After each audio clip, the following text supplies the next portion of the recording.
নির্ধারিত সময়ের মধ্যে প্রকল্প শেষ করতে ব্যর্থ হলে সংশ্লিষ্ট কর্মকর্তাদের বিরুদ্ধে ব্যবস্থা নেওয়া হবে বলে জানিয়েছেন বিদ্যুৎ, জ্বালানি ও খনিজ সম্পদ উপদেষ্টা মোহাম্মদ ফাউজুল কবির খান। বিকেলে নিজ মন্ত্রণালয়ে এক ব্রিফিংয়ে তিনি কথা বলেন।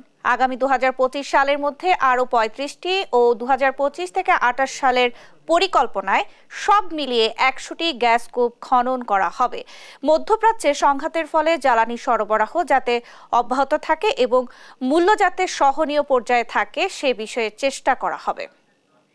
আমাদের যে এখন যে গ্যাস নিয়ে যে একটা বিরাট সংকট আছে, বাসাবাড়িতে গ্যাস নাই, শিল্প কারখানাতে যে গ্যাস নাই, তারপরে হচ্ছে যে ইয়েতে গ্যাস নাই, বিদ্যুৎ উৎপাদনের জন্য গ্যাস নাই, সার উৎপাদনের জন্য গ্যাস নাই। তো এইটা আশা করি যে আমরা যদি এগুলো আমাদের এই অনুসন্ধানে কূপ খনন, অনুসন্ধান এবং ওয়ার্কওভার এগুলো যদি সহজ হয় তাহলে এটার উন্নতি ঘটবে এবং আমরা ওই যে এলএনজি আমদানির যে বিরাট একটা দায়ভার, যে বিরাট একটা খরচ, সেটা থেকে বাঁচতে পারবো।